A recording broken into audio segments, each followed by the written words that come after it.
The silence stretched between us like a chasm. 10-year-old Lila hunched over her homework at our kitchen table while I stirred pasta sauce that had been bubbling too long. Something was wrong. I could feel it in the way she'd barely touched her after-school snack and how she'd mumbled single-word responses to my questions about her day, in the careful way she avoided meeting my eyes. "How was art class today?" I tried again, forcing lightness into my voice as I set down the wooden spoon. "Didn't you have that project due?" Lila's pencil paused over her math worksheet. "Fine." "Just fine? You've been working on that family tree for weeks." Her shoulders tensed. I turned it in.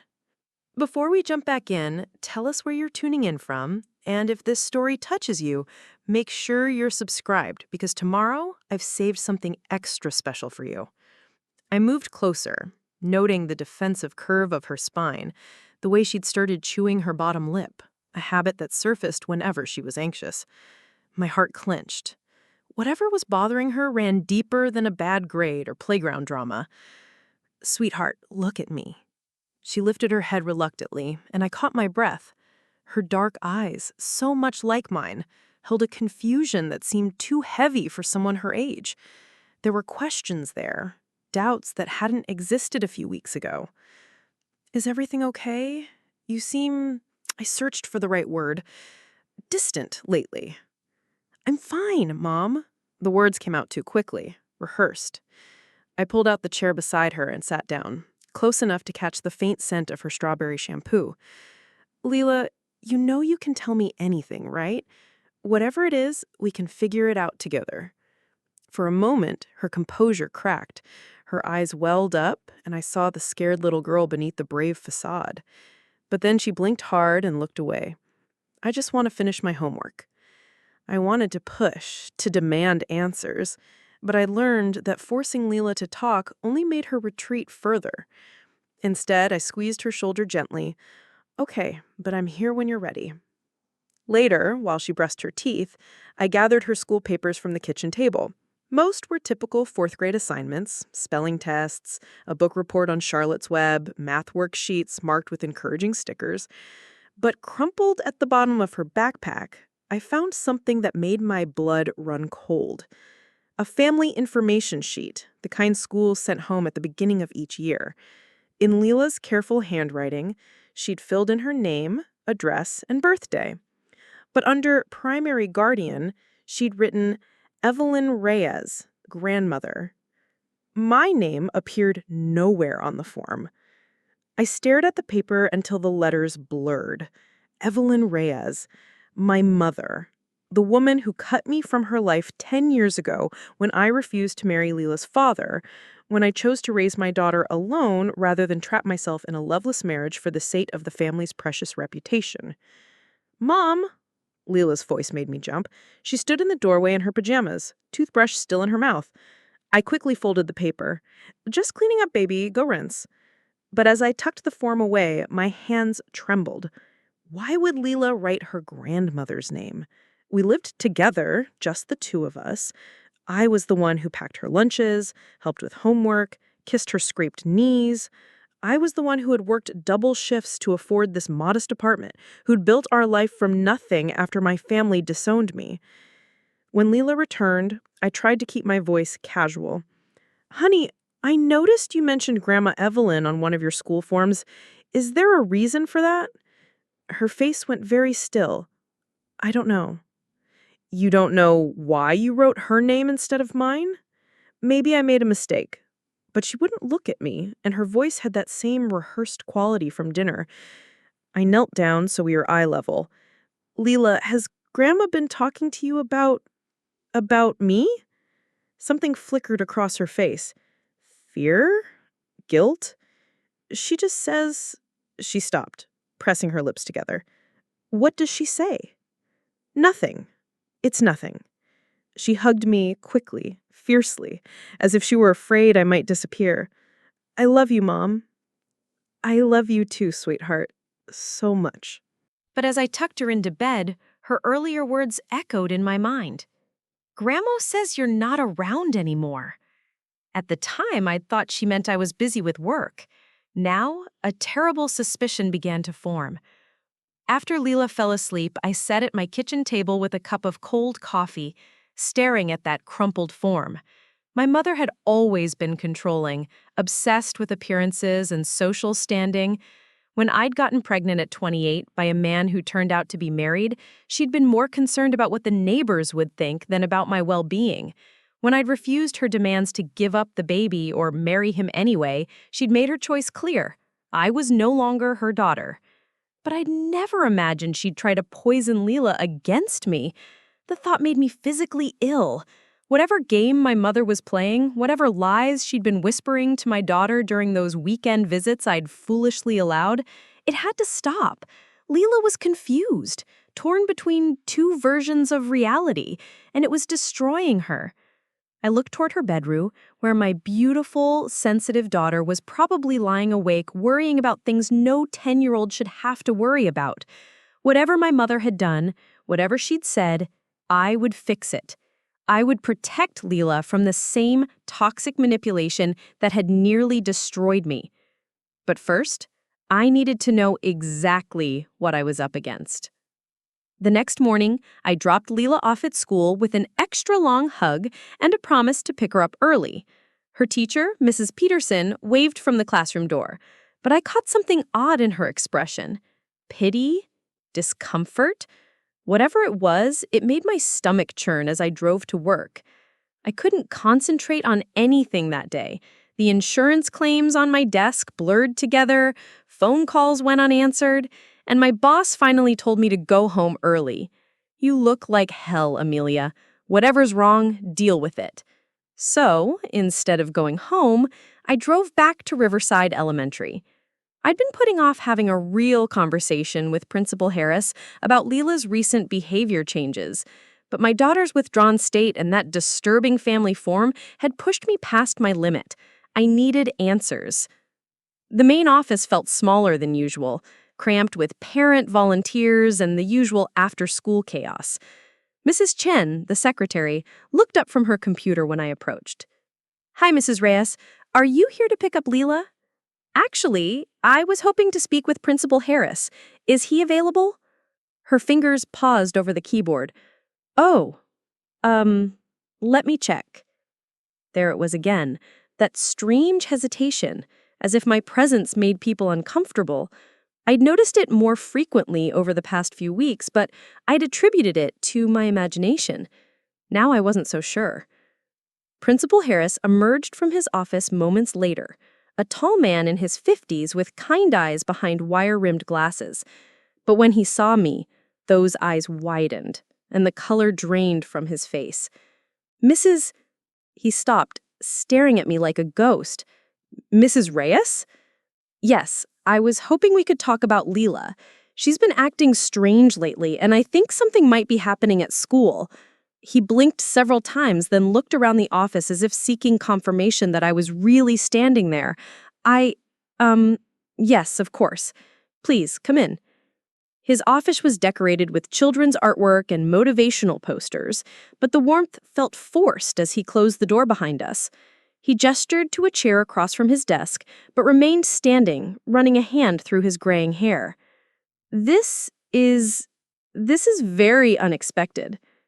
"What's unexpected? My coming in to discuss my daughter's well-being?" "No, it's just—" He sat down heavily, studying my face. "Mrs. Reyes, I have to ask, and please forgive me if this seems inappropriate, but we were told, that is, Mrs. Evelyn Reyes informed us that I had what?" The words came out barely above a whisper. "That you had passed away." The room tilted. I gripped the arms of my chair, certain I'd misheard. "I'm sorry. What? Your mother? Lila's grandmother? She told us several weeks ago that you had died. She showed us documentation naming her as Lila's guardian. She said—" She cleared her throat uncomfortably. "She said it was sudden. An illness. She asked us to be gentle with Lila during the transition." My vision grayed at the edges. "She told me I was dead?" Yes, she's been handling all of Lila's school communications since then. Pick up, drop off, parent-teacher conferences. He trailed off, staring at me with a mixture of confusion and growing alarm. But you're obviously very much alive. Yes, I'm alive! The words exploded out of me. I live 10 minutes from here. I drop Lila off every morning. How could you possibly believe? Mrs. Reyes, please understand. We had no reason to doubt Mrs. Evelyn's word. She's been a pillar of this community for years. She showed us official documentation, death certificates, guardianship papers. Death certificates? I stood up so fast the chair rolled backward. She forged death certificates? Principal Harris looked sick. If they were forged, we had no way of knowing. They looked legitimate. And Mrs. Evelyn was so convincing, grief-stricken. She spoke about how difficult it would be for Lila losing her mother so young. The betrayal hit me like a physical blow. My own mother had not only erased me from Lila's life, she'd buried me. Literally. In the eyes of everyone who mattered to my daughter's daily existence, I was a corpse. How long? I managed to ask. How long has she been telling people this? About 3 weeks. She came in right after that last parent-teacher conference you missed. I never missed a conference. Preparing and narrating this story took us a lot of time, so if you are enjoying it, subscribe to our channel. It means a lot to us. Now back to the story. But you weren't there. Mrs. Evelyn said you'd been too sick to attend, and then the next week she came back to tell us you'd... He gestured helplessly. My mind raced. 3 weeks ago, I'd been in the hospital with appendicitis, a sudden, severe case that had required emergency surgery. I'd been bedridden for a week, and during that time, my mother had volunteered to help with Lila. I'd been grateful, thinking she was finally trying to repair our relationship. Instead, she'd used my temporary absence to execute the perfect crime. I want to see those documents, I said. Mrs. Reyes, I think there's been a terrible misunderstanding. Show me the papers my mother used to convince you I was dead. With shaking hands, he pulled a file folder from his desk drawer. Inside were photocopied documents that looked disturbingly official. A death certificate bearing my name, signed guardianship papers, even what appeared to be a will naming my mother as Lila's sole guardian. All of it was fake. All of it. Oh my God, I whispered, sinking back into the chair. She actually did this. She actually erased me. Principal Harris was quiet for a long moment, studying the papers with new eyes. Mrs. Reyes, if these documents are fraudulent, and given that you're sitting here alive, they obviously are, then we need to contact the authorities immediately. No. The word came out sharper than I intended. Not yet. But this is fraud, identity theft, forging legal documents. She's still my mother, and Lila's grandmother. I need to handle this carefully. I stood up, legs shaky but determined. I need to understand why she did this, and I need to make sure Lila doesn't get caught in the crossfire when this all comes out. He nodded slowly. What do you need from me? Time. And discretion. Don't let on that we've had this conversation. As far as anyone knows, I'm still dead. The irony of those words wasn't lost on me. In my mother's mind, I probably had been dead for years. Dead the moment I refused to live by her rules. Dead when I chose independence over her approval. Now she'd simply made it official. But I was very much alive, and I was going to prove it. As I walked out of the school, my phone buzzed with a text from my mother. Picking up Lila for dinner tonight. Don't wait up. Don't wait up. Because dead people don't wait up for anything. I stared at the message until my hands stopped shaking. Then I deleted it and drove home to plan my resurrection. I sat in my car outside Marcus's apartment building for 20 minutes before I found the courage to go inside. The conversation I'd had with Principal Harris kept replaying in my mind like a nightmare I couldn't wake up from. Your mother told us you had died. The words felt surreal, impossible. Yet here I was, living proof of my own existence, and somehow that felt like the strangest part of all. Marcus opened his door before I could knock, concern etched across his dark features. Amelia? What's wrong? You look like you've seen a ghost. Funny you should say that. I pushed past him into his familiar living room with its mismatched furniture and walls covered in framed photos of friends. His chosen family, he called us. People who'd stuck around when blood relatives had failed. I need a drink. Something strong. It's 3 o'clock in the afternoon. It's 5 o'clock somewhere. And besides, I'm technically dead, so normal rules don't apply. He froze in the act of reaching for a bottle of wine. What did you just say? I collapsed onto his worn leather couch, the same one where I'd cried about my pregnancy 10 years ago, where I'd celebrated Lila's first steps, where I'd come after every major fight with my mother before I'd finally given up and accepted that some relationships were beyond repair. My mother told everyone I'm dead, Marcus. The school, probably the neighbors, God knows who else. She's been playing grief-stricken grandmother for weeks, while I've been wondering why my daughter won't look me in the eye. Marcus set the wine bottle down with a sharp clink. Run that by me again? Slowly this time. So I did. I told him about the school form with my mother's name, about Lila's strange behavior, about Principal Harris's face when he saw me walking and breathing and very much not buried in some fictional grave.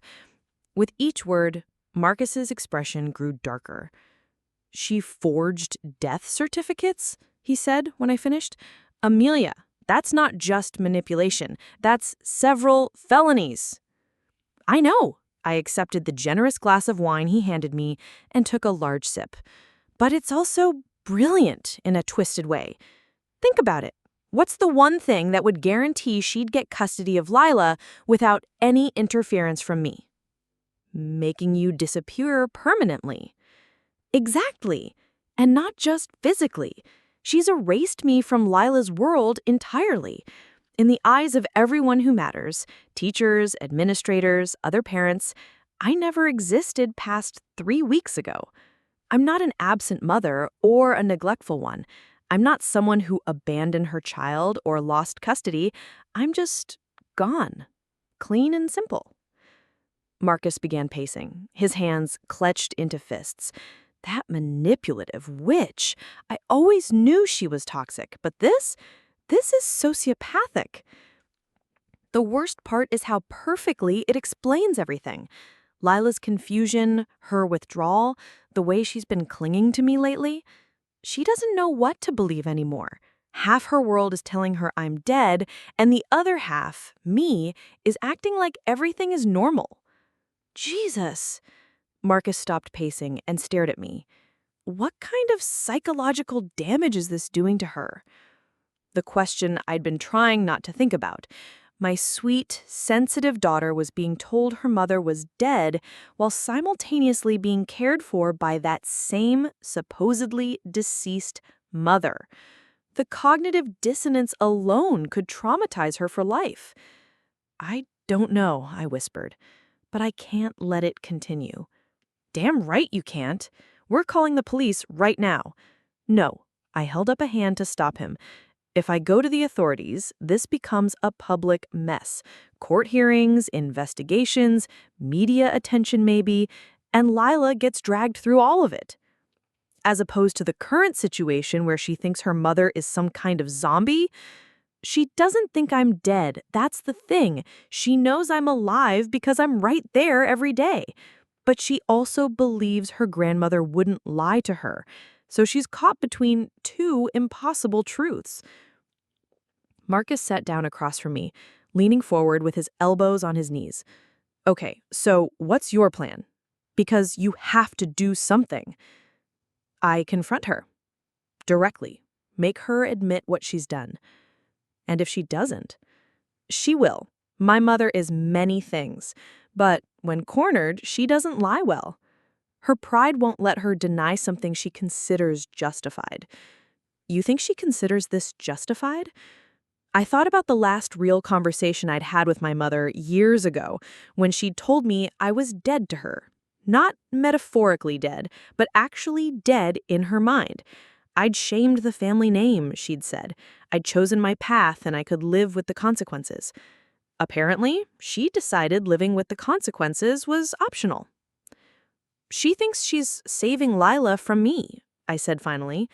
In her twisted worldview, I'm the poison corrupting her precious granddaughter's life. Better for Lila to think I'm dead than to grow up influenced by someone who had the audacity to be an independent single mother. That's insane. That's my family. I drained the rest of my wine and stood up. I need to see her tonight, before she brings Lila home, before any more damage is done. Marcus stood too, grabbing his jacket from the back of a chair. I'm coming with you. No, you're not. This is between me and her. Amelia, she's already committed multiple felonies to get rid of you. What makes you think she won't try something worse if you show up alone? Because she's not violent. She's controlling and manipulative, but she's not dangerous, says the woman who just found out her mother faked her death. I paused at the door, Marcus's words sinking in. 3 weeks ago, I would have sworn my mother was incapable of something this extreme. I'd thought her cruelest weapon was emotional manipulation, cutting words, social ostracism. I'd never imagined she'd go this far. What else was she capable of? Fine, I said finally, but you stay in the car. This conversation needs to happen between the two of us. Deal. But if I hear shouting, I'm calling the cavalry. As we walked out to his car, I caught my reflection in the building's glass doors. I looked pale, shaken, like someone who'd just learned of their own death, which, in a way, I had. But I was about to prove to my mother that reports of my demise had been greatly exaggerated. The drive to her house would take 20 minutes. 20 minutes to figure out how to confront the woman who'd given birth to me, raised me, and then tried to erase me from existence. 20 minutes to prepare for my own resurrection. The wrought iron gates of my childhood home loomed ahead, as imposing as ever. Marcus pulled his car to the curb across the street, engine idling while I stared at the pristine Victorian mansion that had once been my prison and was now my mother's fortress. Every blade of grass was perfectly manicured, every flower bed arranged with mathematical precision. Nothing out of place, nothing allowed to grow wild or free. Just like how she'd tried to control me. You sure about this? Marcus asked, his voice cutting through the memories flooding back. No, but I'm doing it anyway. I reached for the door handle, then paused. If I'm not out in 30 minutes, I'm calling everyone. Police, fire department, National Guard. Despite everything, I smiled. Thanks. The familiar weight of the ornate door knocker felt strange in my hand.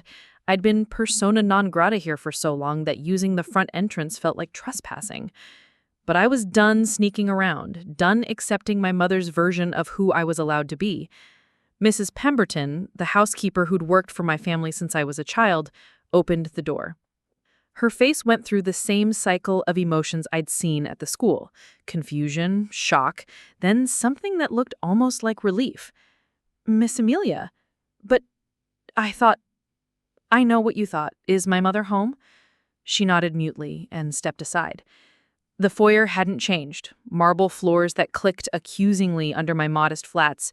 Crystal chandelier that probably cost more than my annual rent.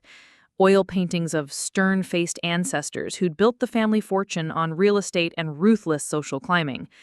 Everything was exactly as I remembered. Cold, perfect, lifeless.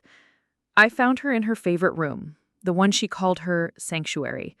Floor-to-ceiling windows overlooked the manicured garden, and she sat in her preferred armchair, the one positioned to catch the afternoon light. She was reading a letter. Reading glasses perched on her nose, silver hair pulled back in the same elegant chignon she'd worn for decades. Evelyn Reyes, 68 years old, pillar of the community, devoted grandmother, accomplished liar. Hello, Mother. The letter fluttered from her hands like a dying bird. She looked up, and for one unguarded moment I saw genuine shock cross her features. Then the mask slid back into place, cool, composed, utterly under control. Amelia. She removed her reading glasses with deliberate precision. This is unexpected. I imagine it is, considering you've spent the last 3 weeks telling everyone I'm dead. She didn't even flinch. Sit down. You look tired. I'm not staying long enough to sit. I want to know why you told my daughter's school that I died. I'm sure I don't know what you mean. She smoothed her skirt, a gesture I remembered from childhood, her tell when she was buying time to construct a lie. Principal Harris showed me the death certificate. Very creative work. Did you forge it yourself, or did you hire someone? You're being dramatic. It's unbecoming. The casual dismissal hit me like a slap. Even caught red-handed, she couldn't admit wrongdoing. In her mind, I was the one being unreasonable. Dramatic? I laughed, but there was no humor in it. Mother, you committed fraud. Multiple felonies. You told my daughter's teachers that I was dead, showed them forged documents, and convinced them to treat you as her legal guardian. Lila needs stability. Lila has stability. With me. Her actual mother. You call that cramped apartment stability? That job processing insurance claims? You're raising that child in poverty, Amelia. Look around. She gestured to the opulent room. This is what Lila deserves. Private schools, violin lessons, summers in Europe, a future. What she deserves is her mother. Her mother. You mean the unwed woman who got pregnant by a married man and refused to do the decent thing? The one who embarrasses this family at every turn? The old words, the old shame she'd tried to instill in me for years. But they bounced off now, powerless. I'd built a life, a good life, without her approval. Yes, I said quietly, that mother.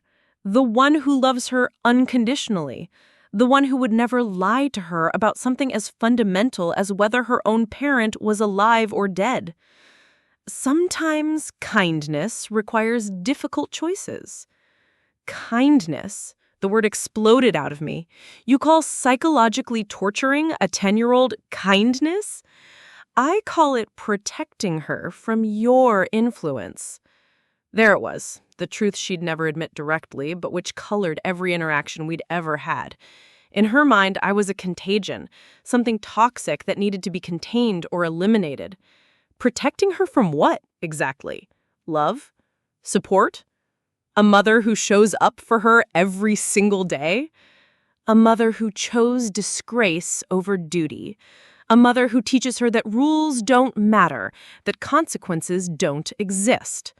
My mother stood, drawing herself up to her full height. You died the day you shamed this family, Amelia. I simply made it official. The words hung in the air between us, poisonous and final. She'd said them with such calm certainty, as if she were discussing the weather or the stock market. In her mind, this wasn't manipulation or abuse. It was justice. And what about Lila? What happens to her when she finds out you've been lying to her, when she realizes her grandmother is capable of such calculated cruelty? She won't find out. Children are resilient. She'll adjust. Adjust to thinking her mother abandoned her? Adjust to being raised properly by someone who understands the value of reputation, of standing in the community. Her voice grew colder with each word. You've had 10 years to prove you could provide for her adequately. Instead, you live paycheck to paycheck in a neighborhood that's barely safe, working a job with no future. Is that really what you want for her? The criticism stung because part of me had always wondered the same thing. Was I being selfish, keeping Lila with me when my mother could provide so much more financially? But then I thought of my daughter's laugh, the way she curled up next to me for bedtime stories, the pride in her eyes when she showed me her drawings. What I want for her is the truth. What I want is for her to know she's loved exactly as she is, not molded into some image of perfection that exists only in your mind. How noble and how naive. My mother moved to the window, looking out at her perfect garden. But this conversation is pointless. What's done is done. No, it's not. I'm going to tell her the truth. I'm going to the school tomorrow and setting the record straight. She turned back to me and I saw something dangerous flicker in her eyes. Are you? And what will you tell them? That you allowed your mother to take guardianship of your child? That you were so irresponsible you didn't even know what legal documents had been filed in your name? Ice formed in my stomach. What are you talking about? Did you think I was careless, dear? Those documents aren't just forgeries. I had them properly filed. Legally speaking, I am Lila's guardian. You signed over your rights when you were incapacitated. I never signed anything. Her smile was arctic. Didn't you? You were quite out of it after your surgery. So many papers to sign for the hospital. Insurance forms, medical authorizations. Easy to slip in an extra document or two. The room spun. She drugged me or waited until I was barely conscious, then had me sign away my daughter. No, she'd had me murdered legally while I lay helpless in a hospital bed. You can't do this, I whispered. I already have. Fight me if you want, Amelia, but ask yourself, do you really want to put Lila through a custody battle? Court hearings where every detail of your inadequate parenting will be dissected, where she'll learn exactly how unwanted she was by her father's family, how you refused to give her legitimacy. Each word was a precisely aimed dart, hitting every insecurity I'd ever had about my choices. But beneath the fear, rage was building, white-hot and purifying. We'll see about that, I said. I turned and walked away, leaving her standing in her perfect sanctuary, surrounded by her perfect things, utterly alone with her perfectly constructed lies. But as I reached the foyer, I heard her voice one last time, carrying clearly across the marble floors. Give my love to Lila, won't you? Tell her Grandma will see her soon. The threat was implicit but clear. This wasn't over. If anything, I'd just declared war. Marcus took one look at my face when I got back to his car and immediately pulled away from the curb. That bad? Worse. I slumped against the passenger seat, my mother's words echoing in my head. She says she has legal guardianship, that I signed papers while I was in the hospital. That's impossible. You would have remembered signing custody papers. Would I? I was on serious pain medication for 3 days, barely conscious half the time. I pressed my palms against my eyes, trying to stop the panic rising in my chest. What if she's telling the truth?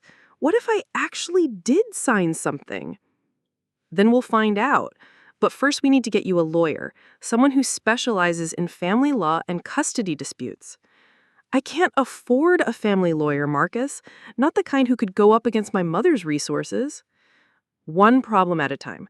Right now, we need to figure out exactly what documents exist and what rights you actually have.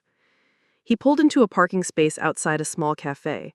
But before we do anything else, you need coffee and food. You look like you're about to collapse. The cafe was nearly empty, just a few students with laptops and an elderly man reading a newspaper. Marcus ordered for both of us while I found a corner table where we could talk without being overheard. Everything felt surreal, discussing my legal death over lattes and sandwiches, as if I were planning a vacation instead of trying to reclaim my existence. Okay, Marcus, said Cy. Okay, Marcus, said Sight. Okay, Marcus. Said Marcus. So let's think about this systematically. What evidence do we have that your mother committed fraud? The forged death certificate, the fake guardianship paper she showed the school. Right, and what evidence do we have of your actual status? I'm sitting here breathing. Besides that, legal evidence, official records that prove you're alive and that you never legally transferred guardianship. I felt my phone buzz and glanced at the screen. A text from my mother. Lila had a lovely dinner. She's staying the night. We have so much to catch up on. My blood turned to ice. She has Lila. Marcus leaned forward. What? I showed him the text. She picked her up from school hours ago. She has her overnight. Calm down. It's just one night, and Lila stayed with her before, right? Not since she started. Not since she began telling people I was dead. I stood up abruptly. What if she's poisoning Lila against me right now? What if she's using this time to convince her that I really am gone, that everything else was just, I don't know, a dream or something? Amelia, sit down. Panicking won't help Lila. He was right, but every instinct I had was screaming at me to drive to my mother's house and demand my daughter back. Instead, I forced myself to think logically. If I showed up angry and demanding, it would only reinforce my mother's narrative that I was unstable, unfit. We need proof, I said finally. Documentation that I never legally gave up my rights. Where would that documentation be? Hospital records, maybe? If I really did sign something while I was medicated, there would be a record of it. And if I didn't? I pulled out my phone. I'm calling my insurance company. They have copies of everything I signed in the hospital. The call took 20 minutes and 3 transfers, but finally I reached someone who could access my hospital stay records. I held my breath while she searched through the digital files. I see medical authorization forms, insurance paperwork, discharge instructions, but nothing related to child custody or guardianship, the representative said finally. Relief flooded through me. Nothing at all? No, ma'am, just standard medical and insurance documents. I hung up and looked at Marcus triumphantly. No custody papers. Whatever she filed, I didn't sign it. Then how did she get legal guardianship? Before I could answer, my phone rang. An unknown number, but I recognized the area code, the same as my mother's house. Hello? Is Miss Amelia? It was Mrs. Pemberton, the housekeeper, and she sounded nervous. I'm sorry to bother you, but I thought you should know. Your mother had Mr. Caldwell here earlier, the family lawyer. They were in the study for quite a while going through papers. Mr. Caldwell. I remembered him from my childhood, a tall, thin man who'd handled my family's legal affairs for decades. If anyone would know about fraudulent guardianship papers, it would be him. Did you hear what they discussed? I wasn't eavesdropping, miss, but, well, I was dusting nearby. Your mother seemed very upset about something. She kept saying, "This complicates everything," and asking Mr. Caldwell about contingency plans. Contingency plans for what? I don't know, miss, but after he left, she made several phone calls. Something about accelerating the timeline? A chill ran down my spine. Whatever my mother was planning, my confrontation today had forced her to move faster. Mrs. Pemberton, is Lila okay? Have you seen her? She's fine, dear, playing in the garden last I checked. But, Miss Amelia, she seems confused. She asked me earlier if you were really in heaven now, or if she had imagined seeing you this morning. My heart shattered. My little girl was being systematically manipulated into believing her own mother was a figment of her imagination. Thank you for calling. And Mrs. Pemberton, if anything happens, if my mother tries to take Lila somewhere, I'll call you immediately. After I hung up, Marcus was already pulling up information on his phone. Richard Caldwell, attorney at law, specializes in estate planning and family trusts. Office is downtown. We need to talk to him. Tonight? First thing tomorrow morning. If my mother is planning something, I need to know what my legal options are before she can execute it. Marcus nodded, then hesitated. Amelia, there's something else we should consider. Your mother has resources, connections, a reputation in this community. If this turns into a legal battle, she'll try to destroy me. I know. I thought about her parting threat, the casual way she'd suggested that Lila would learn exactly how unwanted she was. My mother had spent years collecting ammunition against me, every mistake cataloged, every struggle documented. If she wanted to paint me as an unfit mother, she had plenty of material to work with. But I also had something she didn't, the truth, and the unshakable knowledge that Lila belonged with me, not because of money or status or social standing, but because we loved each other unconditionally. Let her try, but I'm not giving up my daughter without a fight. Marcus smiled, the first genuine smile I'd seen from him all day. There's the Amelia I know, the one who told her family to go to hell when they tried to control her life 10 years ago. Yeah, well, apparently I wasn't as clear as I thought, but I'm about to be. As we left the cafe, I caught a glimpse of my reflection in the window. I looked tired, stressed, but not defeated. I looked like a mother fighting for her child, which was exactly what I was. Her smile was arctic. Didn't you? You were quite out of it after your surgery. So many papers to sign for the hospital. Insurance forms, medical authorizations. Easy to slip in an extra document or two. The room spun. She drugged me or waited until I was barely conscious, then had me sign away my daughter. No, she'd had me murdered legally while I lay helpless in a hospital bed.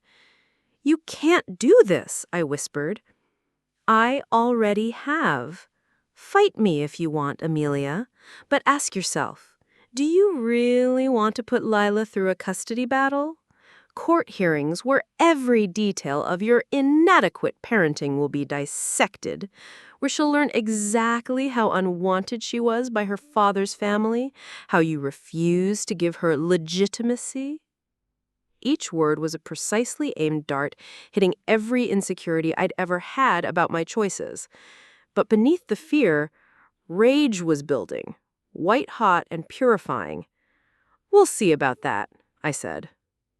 I turned and walked away, leaving her standing in her perfect sanctuary, surrounded by her perfect things, utterly alone with her perfectly constructed lies. But as I reached the foyer, I heard her voice one last time, carrying clearly across the marble floors. Give my love to Lila, won't you? Tell her grandma will see her soon.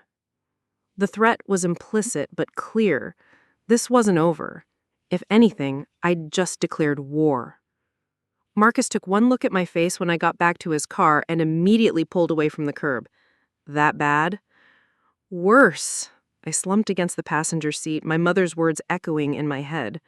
She says she has legal guardianship, that I signed papers while I was in the hospital. That's impossible. You would have remembered signing custody papers. Would I? I was on serious pain medication for 3 days, barely conscious half the time.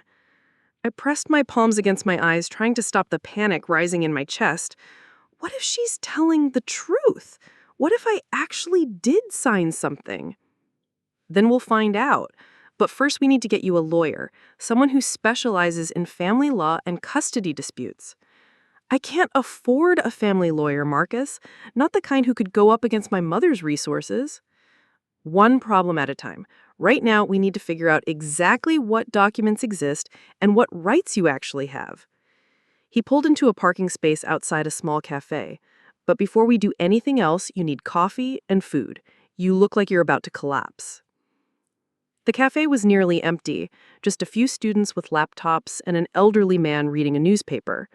Marcus ordered for both of us while I found a corner table where we could talk without being overheard.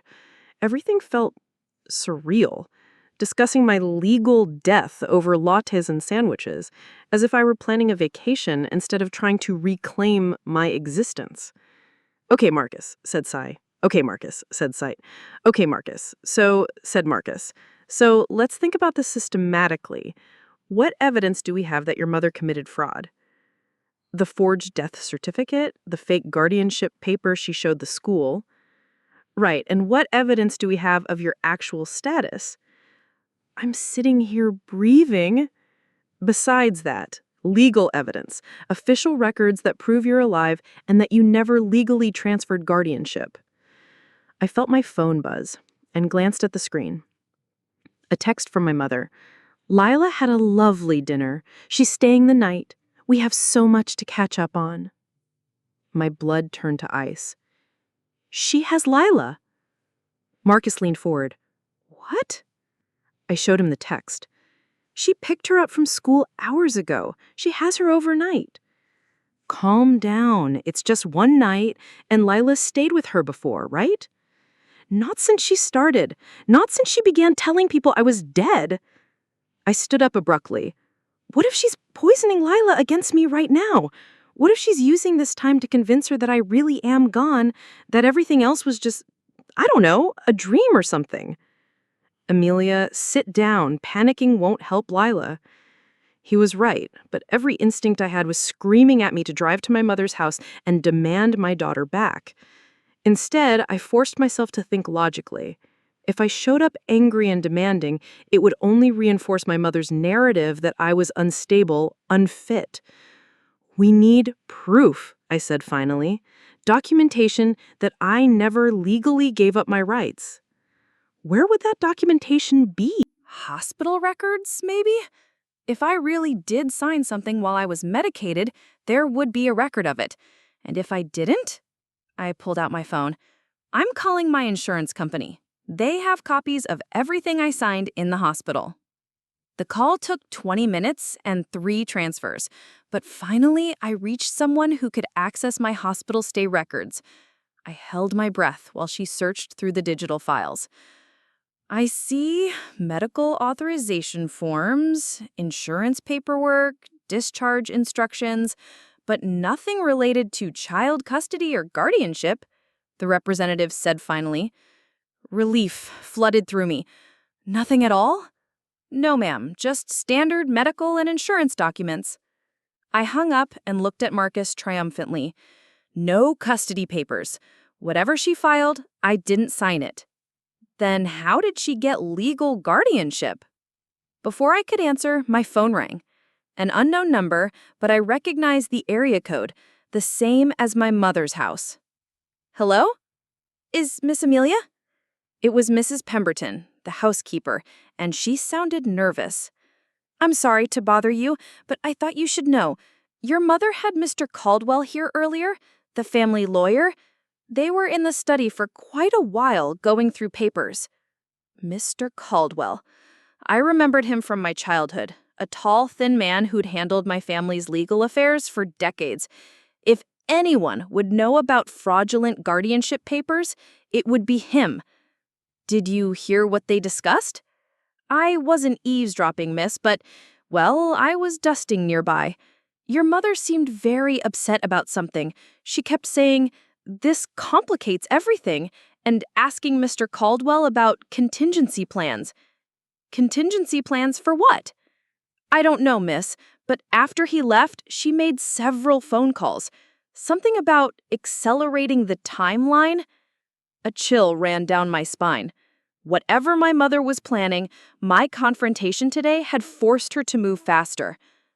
Mrs. Pemberton, is Lila okay? Have you seen her? She's fine, dear, playing in the garden last I checked. But, Miss Amelia, she seems confused. She asked me earlier if you were really in heaven now, or if she had imagined seeing you this morning. My heart shattered. My little girl was being systematically manipulated into believing her own mother was a figment of her imagination. Thank you for calling. And Mrs. Pemberton, if anything happens, if my mother tries to take Lila somewhere, I'll call you immediately. After I hung up, Marcus was already pulling up information on his phone. Richard Caldwell, attorney at law, specializes in estate planning and family trusts. Office is downtown. We need to talk to him. Tonight? First thing tomorrow morning. If my mother is planning something, I need to know what my legal options are before she can execute it. Marcus nodded, then hesitated. Amelia, there's something else we should consider. Your mother has resources, connections, a reputation in this community. If this turns into a legal battle, she'll try to destroy me. I know. I thought about her parting threat, the casual way she'd suggested that Lila would learn exactly how unwanted she was. My mother had spent years collecting ammunition against me, every mistake cataloged, every struggle documented. If she wanted to paint me as an unfit mother, she had plenty of material to work with. But I also had something she didn't, the truth, and the unshakable knowledge that Lila belonged with me, not because of money or status or social standing, but because we loved each other unconditionally. Let her try, but I'm not giving up my daughter without a fight.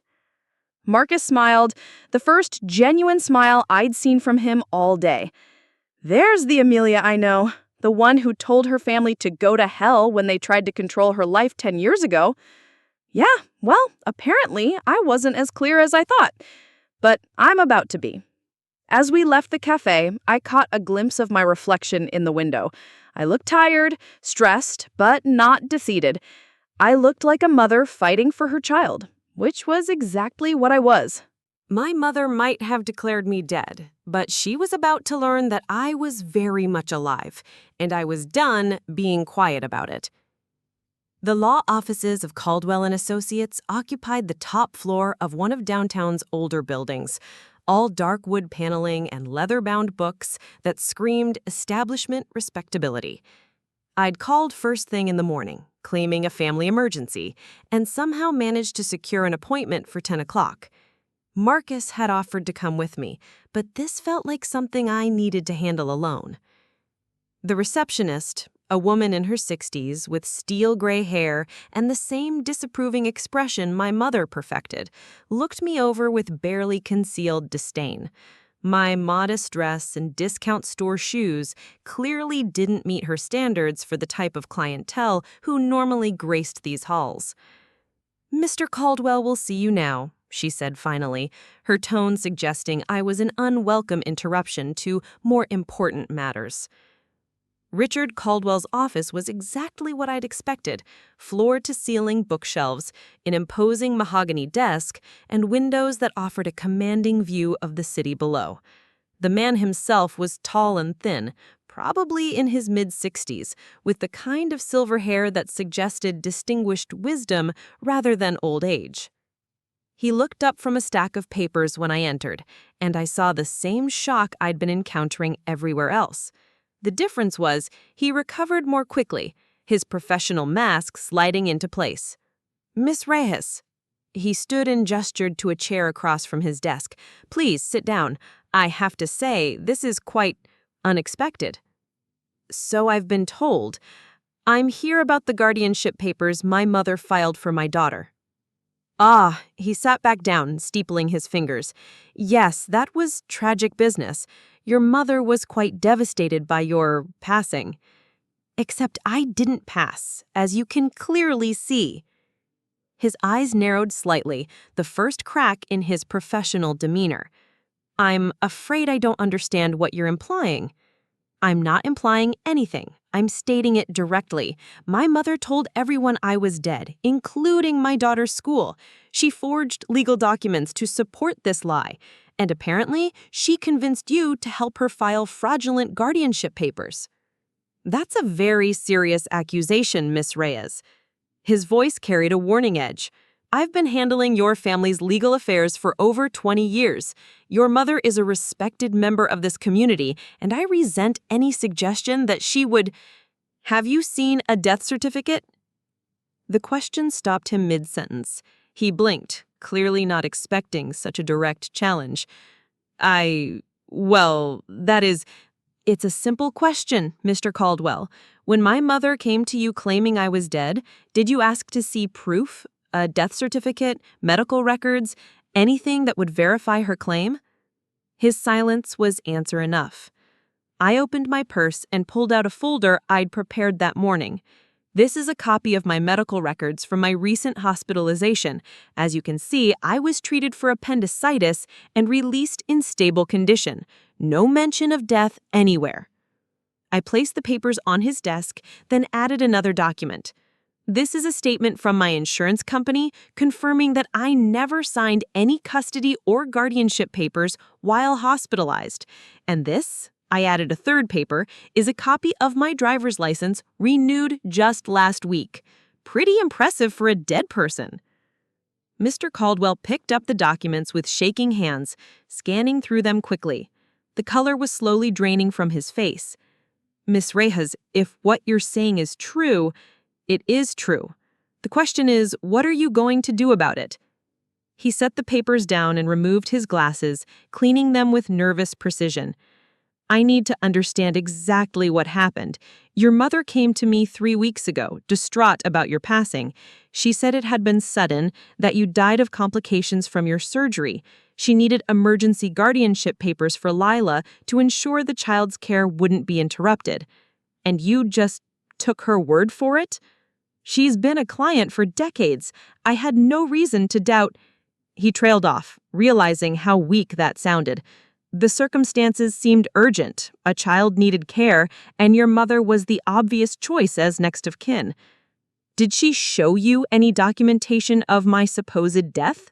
She said the death certificate was being processed, that there had been delays because of the sudden nature of your passing. She assured me she would provide it as soon as it was available. And did she? Another long silence. No. She said there were continued delays, something about the hospital's paperwork being behind. I leaned forward, pressing my advantage. Mr. Caldwell, my mother didn't just lie to you. She committed fraud. She forged legal documents, misrepresented facts to obtain custody of a child who wasn't legally hers to claim. And she involved you in it. He stood abruptly, walking to the window with his back to me. If what you're saying is accurate, then I've been deceived as well. I filed those guardianship papers in good faith, based on information I believed to be true. But now you know it's not true. What are you going to do about it? I need time to review the files to understand the full scope of... He turned back to me, and I saw something I hadn't expected. Genuine concern. Miss Reyes, your mother spoke of contingency plans if anyone questioned the arrangements. She seemed quite determined to maintain custody of your daughter. What kind of contingency plans? I'm not entirely sure. She mentioned something about boarding schools, about removing Lila from the local area if necessary. She said it would be better for the child to have a fresh start somewhere new. My blood ran cold. My mother wasn't just trying to steal my daughter, she was planning to disappear with her entirely. Mr. Caldwell, I need those guardianship papers revoked immediately. It's not that simple. Even if the papers were filed under false pretenses, there are procedures that must be followed. Court hearings, legal challenges. How long? Weeks, possibly months, depending on the court schedule and whether your mother contests the revocation. I don't have weeks. If she's planning to take Lila away, then you need to file for emergency custody. Tonight. I can help you with that. But I have to warn you, your mother won't surrender without a fight. She has significant resources, and she's not above using them. I thought about my modest savings account, my small apartment, my insurance job that barely covered our basic expenses. In a prolonged legal battle, my mother would have every advantage. What are my chances? Mr. Caldwell was quiet for a long moment, studying the documents on his desk. Honestly, if this goes to court, your mother will paint you as an unfit parent. Unmarried, struggling financially, with a history of defying family expectations. She'll argue that Lila is better off in her care. Better schools, more opportunities, stable family environment. But I'm her mother. And that matters. It matters a great deal. But courts also consider what's in the best interest of the child, and your mother will argue very persuasively that she can provide things you cannot. What about the fraud, the lies? That helps your case significantly, but your mother will claim she was acting in Lila's best interests, protecting her from an unstable situation. She was trying to provide stability during a crisis. I sank into the chair I'd been avoiding, feeling the weight of the challenge ahead. My mother had spent weeks laying the groundwork for this, establishing herself as the responsible guardian while systematically undermining my credibility. She'd thought of everything. Almost everything. Mr. Caldwell, there's something else you should know. My mother didn't just lie about my death. She's been telling my daughter that I'm gone. A 10-year-old girl has been living with the belief that her mother died, while simultaneously being cared for by that same mother every day. Do you have any idea what kind of psychological damage that causes? His face went ashen. She's been telling the child you're dead? For 3 weeks. Lila doesn't know what to believe anymore. She's caught between two impossible truths, and it's tearing her apart. For the first time since I'd entered his office, Mr. Caldwell looked genuinely shaken. That's unconscionable. No matter what justifications your mother might have, deliberately causing psychological trauma to a child? Will that help my case? It might. Courts take child welfare very seriously, and deliberate psychological manipulation. He paused, seeming to weigh his words carefully. Miss Reyes, I've known your mother for many years. She can be determined when she believes she's right, but this goes beyond determination into something much darker. So you'll help me? I'll help you file the emergency custody petition. But I should warn you, your mother doesn't lose gracefully. If you challenge her on this, she'll use every weapon at her disposal. She already has. She's stolen my daughter and convinced her I'm dead. What else can she do to me? Mr. Caldwell's expression was grim. I'm afraid we're about to find out. As I left his office with a stack of legal forms and a heavy heart, I realized the fight was just beginning. My mother had spent 3 weeks building her case, but she'd made one crucial mistake. She'd underestimated how far a mother would go to protect her child, even a supposedly dead one. The emergency custody papers felt like lead in my hands as I sat in Principal Harris's office the next morning. He'd agreed to meet with me before school started, and the dark circles under his eyes suggested he'd slept about as well as I had. There's something else you need to know, he said, setting down his coffee cup with trembling fingers. Your mother called yesterday afternoon. She's arranged for Lila to give a presentation at today's school assembly. My stomach dropped. What kind of presentation? A memorial speech about her late mother. His voice was barely above a whisper. She said it would help Lila process her grief, help her find closure. The cruelty of it stole my breath. Not content with simply erasing me, my mother was now forcing my daughter to publicly eulogize my fictional death, to stand in front of teachers, classmates, and parents and speak about how much she missed her dead mother. When is this assembly? 2:00. Mrs. Evelyn specifically requested that it be well attended. She's invited several prominent community members, called it an important moment for the school to support a grieving child. Of course she had. My mother never missed an opportunity to showcase her martyrdom to an audience.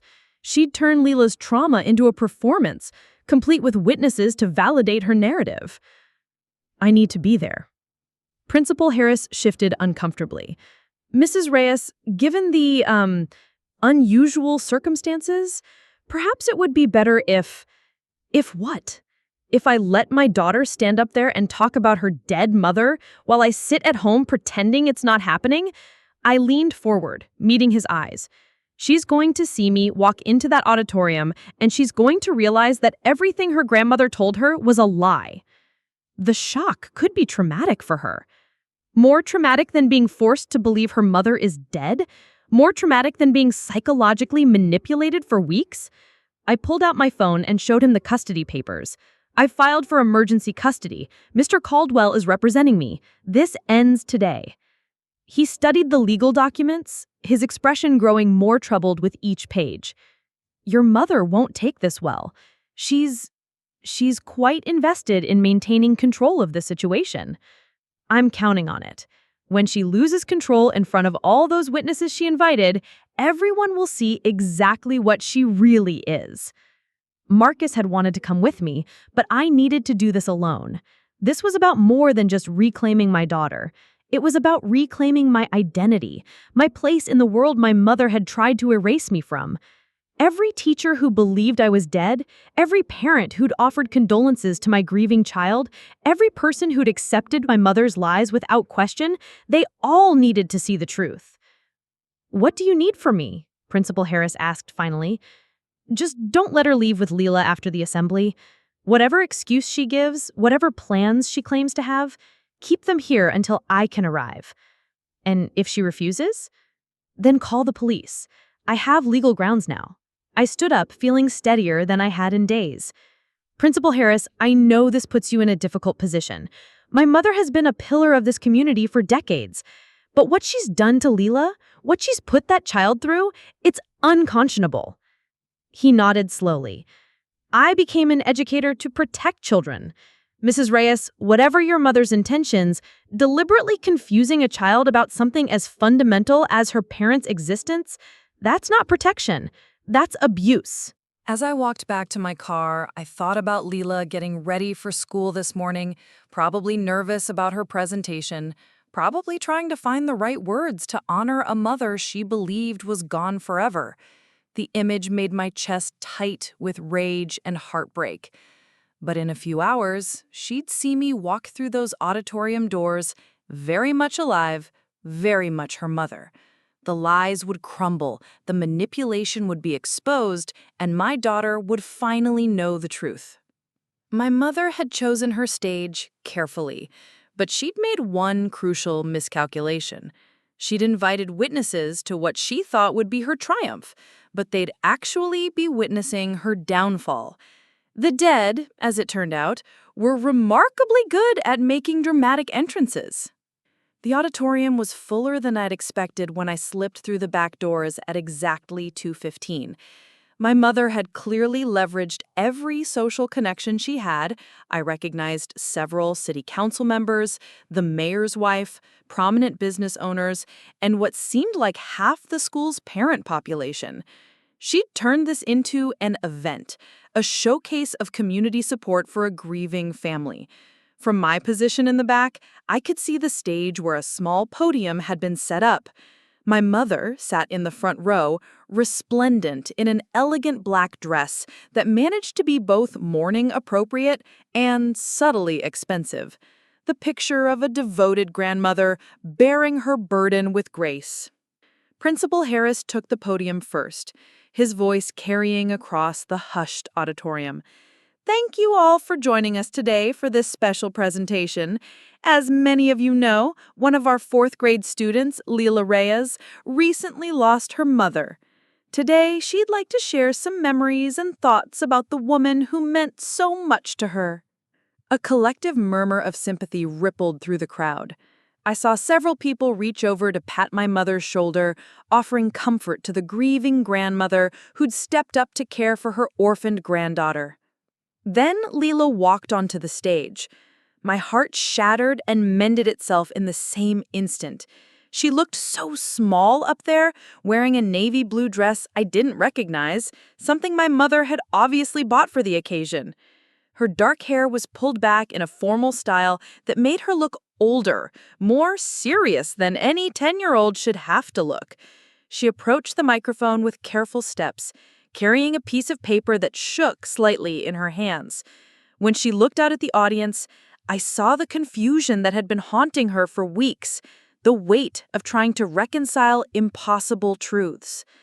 My name is Lila Reyes, she began, her voice small but clear. I want to tell you about my mom. The past tense hit me like a physical blow. My mother had trained her well. My mom was... She paused, looking down at her notes, then back up at the sea of faces. My mom was really good at making pancakes. She always made them into funny shapes, like hearts or stars, or sometimes animals. She said breakfast should make you smile. A few people in the audience made soft sounds of appreciation. I could see my mother nodding approvingly from the front row. She used to read to me every night, even when she was really tired from work. We were reading Charlotte's Web together, and we never got to finish it because... Another pause, this one longer, because she got sick. I gripped the door handle so tightly my knuckles went white. Every word was true. We had been reading Charlotte's Web, we never finished it, I had gotten sick. But the conclusion my mother had led her to was devastating in its simplicity. Grandma says Mom is in heaven now, watching over me. She says I should be brave and remember the good times. Lila's voice grew smaller. But sometimes I still think I see her, like she's still here, still taking care of me. Grandma says that's normal when you miss someone really much. The gaslighting was masterful. Every interaction Lila had with me was being reframed as grief-induced hallucination. Every moment of genuine connection reduced to the fantasy of a traumatized child. I want to be brave, like Grandma says, but she stopped, staring out at the audience with growing distress. But I don't understand why Mom had to go away. I don't understand why she can't come back and finish reading our book. The tears in her voice broke something fundamental inside me. This was torture, psychological warfare waged against a child who'd done nothing wrong except love her mother. I started walking down the aisle. The first person who noticed was Mrs. Peterson, Lila's teacher, sitting 3 rows from the back.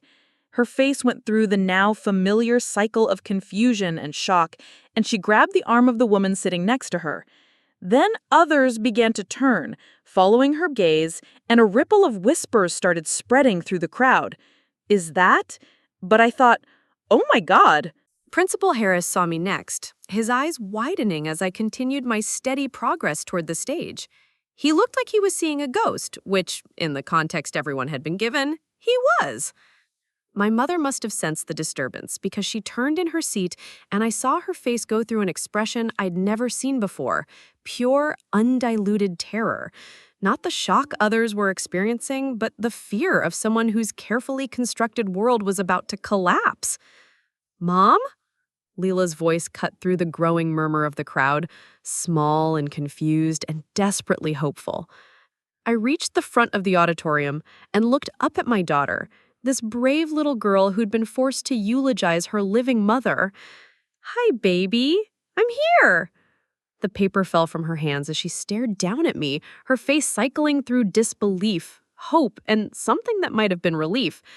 But Grandma said, "Grandma was wrong, sweetheart. I'm not dead. I'm not in heaven. I'm right here. And I'm never going anywhere." The auditorium erupted. People were standing, pointing, talking over each other in voices that ranged from confused to accusatory. I heard fragments of, "But she died. The funeral arrangements. What is happening here?" Through it all, my mother sat frozen in her front row seat, staring at me like I was her personal apocalypse. Which I supposed I was. "This is impossible," my mother's voice cut through the chaos, sharp and desperate.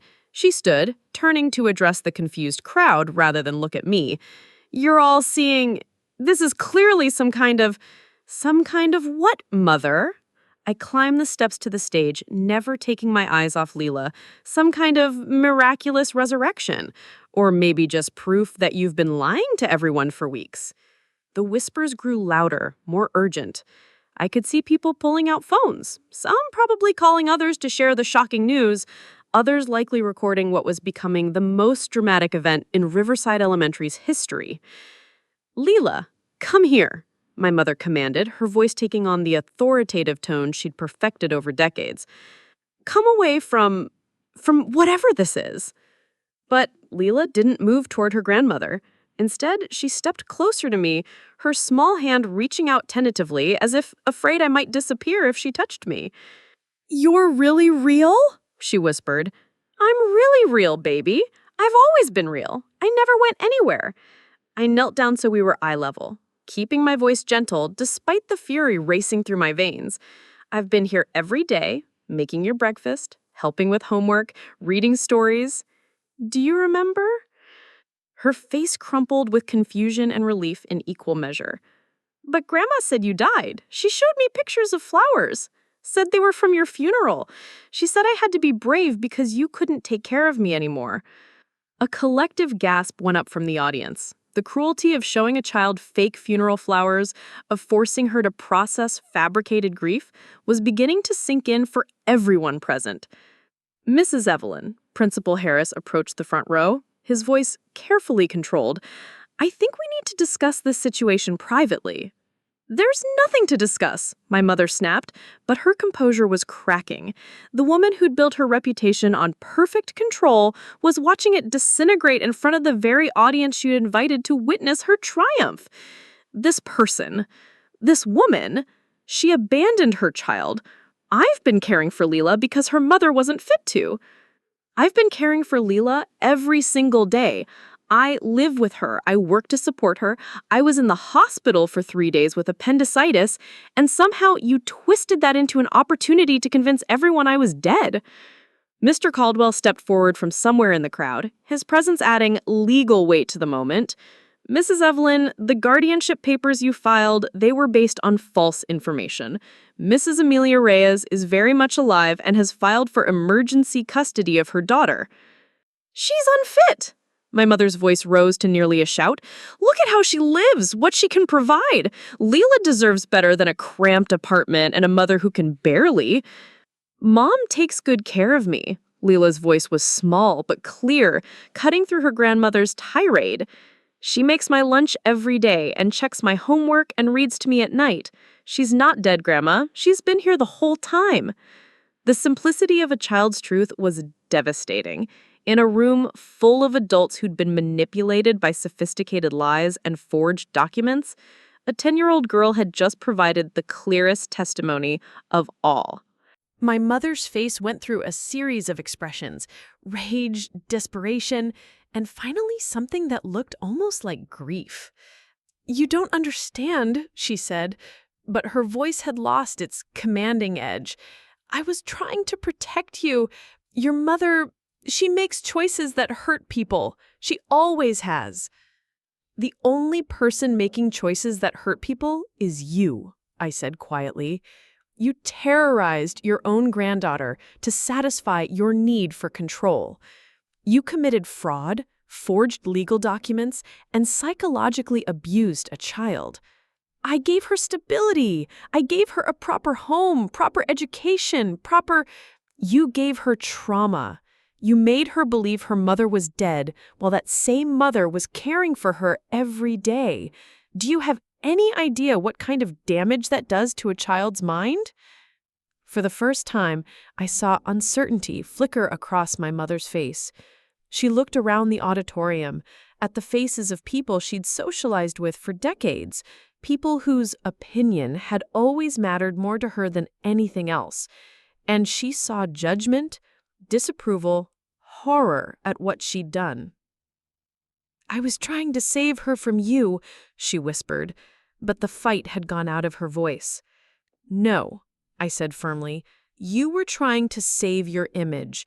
You were trying to erase the daughter who embarrassed you and replace her with a sanitized version of the story. But children aren't props in your social performance, Mother, and neither am I." Lila tugged on my hand, and I looked down to see her holding something, the crumpled speech she'd dropped when she saw me. "I don't want to give this talk anymore," she said quietly. "You don't have to, sweetheart. You never have to pretend I'm gone again." As we walked off the stage together, hand in hand, I could hear the murmur of conversation behind us growing louder. People were putting pieces together, realizing the scope of deception they'd witnessed. Some were angry, some were sympathetic, but all of them now knew the truth. My mother remained in the front row, surrounded by the wreckage of her carefully constructed lies, finally understanding that some things couldn't be controlled no matter how much power you thought you had. The dead had risen, and her kingdom of falsehoods had fallen. 6 months later, Lila and I sat on our apartment balcony, finally finishing Charlotte's Web. The custody battle was swift. My mother's public meltdown and documented fraud left little room for debate. She'd retreated to her mansion, isolated by her own deception. "Why did Grandma lie?" Lila asked, curled against my side. "Sometimes people get so afraid of losing control that they forget what really matters," I said, kissing the top of her head. "Will she ever say sorry?" "I don't know, baby, but we don't need her apology to be happy." Lila nodded, understanding more than any child should have to. But she was healing, learning to trust her own reality again. We were free. Up next, you've got 2 more standout stories right on your screen. If this one hit the mark, you won't want to pass these up. Just click and check them out. And don't forget to subscribe and turn on the notification bell so you don't miss any upload from us.